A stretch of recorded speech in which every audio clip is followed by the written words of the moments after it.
Selamat sore Parhobas, Horas. Jadi saya mau cerita dulu ya, bagaimana persepsi di dunia maya itu bisa sangat liar gitu. Karena jadi ketika kita posting sebuah konten gitu, tujuan kita untuk menyampaikan A. Nah, ya belum tentu yang ditangkap orang A. Bisa jadi karena transfernya salah, cara menyampaikannya salah, diksinya kurang tepat, pilihan katanya kurang tepat, atau problemnya memang di si penerima gitu. Jadi dia nggak bisa nangkep point of view-nya apa gitu. Itu sebabnya sering sekali terjadi kesalahpahaman di media sosial.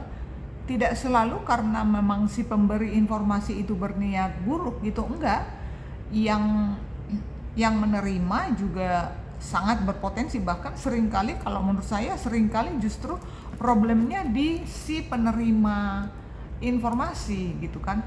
Artinya gini, kan kita misalnya ketika saya buat sebuah konten misalnya ya, saya nggak bisa pastikan yang menyimak ini semuanya mindsetnya sama dengan saya gitu loh.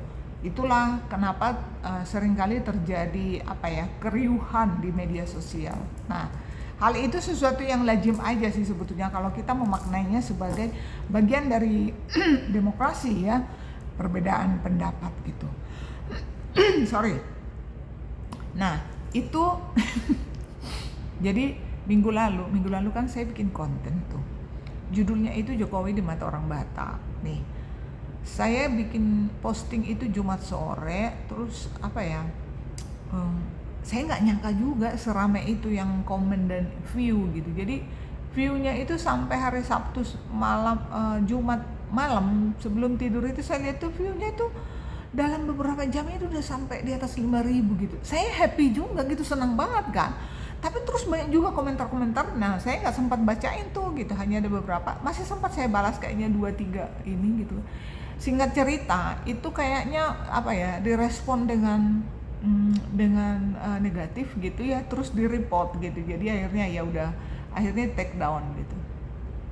Jadi kemarin itu saya itu sebetulnya bercerita tentang bagaimana kenapa di mata orang Batak Pak Jokowi itu udah seperti pahlawan gitu. Jadi bahkan banyak teman-teman atau saudara-saudara ya, saya sendiri yang bucin banget sama Pak Jokowi itu.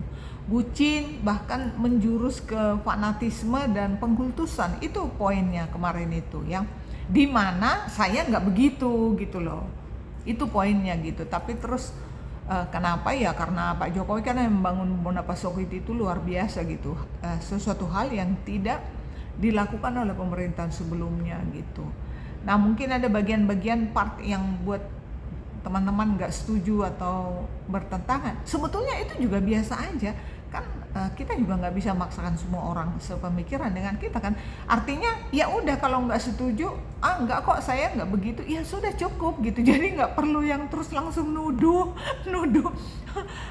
tuduhannya itu kemana-mana gitu loh. Saya tuh sampai kok sampai segitunya gitu kan gitu. Ya udah, tapi ya sudah di take down, ya sudahlah gitu ya.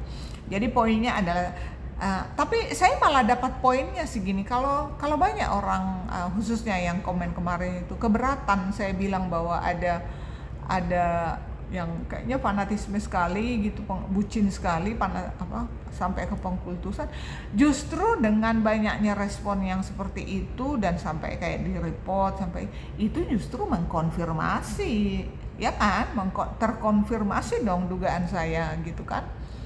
Gitu sih, tapi ya nggak apa-apa juga sih gitu. Jadi nah gitu deh nih, tapi terima kasih akun saya akhirnya bisa, karena baru 2 hari ini saya bisa ini nih buka akun saya gitu. Semoga setelah ini subscribernya naik gitu. Kemarin saya sempat seneng sih, waduh cepet nih naik nih akun ini gitu. Makasih ya teman-teman. Next kita bahas siapa ya?